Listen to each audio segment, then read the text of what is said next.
Hello అండి. Welcome to Siri kitchen. ఈరోజు మన కిచెన్‌లో వినాయక చవితి స్పెషల్ శనగల ప్రసాదం చాలా సింపుల్‌గా ఎలా ప్రిపేర్ చేయాలో చూపించబోతున్నాను. మనం ఎక్కువగా వినాయకుడి మండపం దగ్గరికి పులిహోర, శనగల తాలింపు నైవేద్యం కోసం తీసుకెళ్తుంటాం కదా!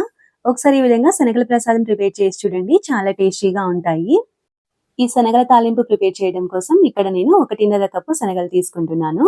1 కప్పు ఎర్ర శనగలు, అలాగే తెల్ల శనగలు ఒక అరకప్పు దాకా తీసుకుంటున్నానండి. టేస్ట్ చాలా బావుంటాయి. ఇప్పుడు వీటిని శుభ్రంగా 2, 3 సార్లు క్లీన్ చేసిన తర్వాత తగినన్ని వాటర్ వేసి కనీసం 5, 6 గంటల సేపు నాననివ్వాలి. ఇక్కడ నేను నైట్ నానబెట్టి మార్నింగ్ చూపిస్తున్నాను చూడండి. శనగలు చక్కగా నానిపోయాయి.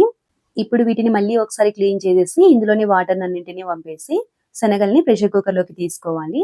ఇప్పుడు ఇందులోకి రుచికి సరిపడా సాల్ట్ వేసుకోండి. ఇక్కడ నేను 1 టీ స్పూన్ కల్లుప్పు వేస్తున్నాను.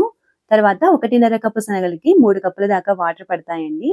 అంటే ఒకసారి శనగలు మునిగాయో లేదో చెక్ చేసుకొని 2 కప్పుల నుంచి 3 కప్పుల దాకా వాటర్ వేసేసుకుంటే సరిపోతుంది. ఇక్కడ నేను 2:30 కప్పుల వాటర్ వేశాను. ఇప్పుడు మూత పెట్టేసి మీడియం ఫ్లేమ్‌లో 3-4 విజిల్స్ వచ్చేంత వరకు ఉడికించుకోవాలి. ఇక్కడ మీకు 4 విజిల్స్ వచ్చిన తర్వాత చూపిస్తున్నాను చూడండి. ప్రెషర్ అంతా పోయి నార్మల్ అయ్యాక మూత తీసేసి శనగలు ఉడికాయో లేదో ఒకసారి చెక్ చేసుకోవాలి. ఇక్కడ చూడండి శనగలు ఈ విధంగా ఉడికితే సరిపోతుంది. ఇన్ కేస్ ఉడకలేదనుకోండి మళ్ళీ మీడియం ఫ్లేమ్‌లో ఇంకొక విజిల్ వచ్చేంత వరకు ఉడికించుకుంటే సరిపోతుంది. ఇప్పుడు ఇందులోని వాటర్‌నన్నింటిని ఈ విధంగా ఫిల్టర్ చేసుకున్న తర్వాత ఈ శనగలకి తాలింపు వేసుకుందాము. తాలింపు కోసం పాన్‌లోకి 2 టేబుల్ స్పూన్ల ఆయిల్ వేసి ఆయిల్ హీట్ అయిన తర్వాత ఇందులోకి అర టీ స్పూన్ ఆవాలు, అర టీ స్పూన్ జీలకర్ర, 1 టీ స్పూన్ పచ్చిశనగపప్పు, 1 టీ స్పూన్ మినపప్పు, అలాగే ఒక 3, 4 ఎండుమిర్చిని మధ్యలోకి కట్ చేసుకొని వేసుకొని వీటిని చక్కగా ఫ్రై చేసుకున్న తర్వాత ఇందులోకి 2 రెమ్మల కరివేపాకు, అలాగే 2, 3 పచ్చిమిర్చిని చిన్నగా ముక్కలుగా కట్ చేసుకొని వేసుకోవాలి. పచ్చిమిర్చి ముక్కలు వేసిన తర్వాత జస్ట్ 1 నిమిషం పాటు ఫ్రై చేసుకుంటే సరిపోతుందండి.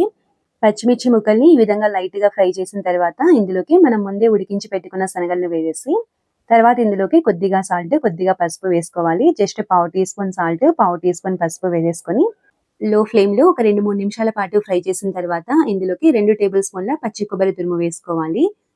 కొబ్బరి తురుము వేయడం వలన శనగల టేస్ట్ చాలా బావుంటాయండి. తినేటప్పుడు అక్కడక్కడ పంటికి తగులుతూ చాలా రుచిగా ఉంటాయన్నమాట.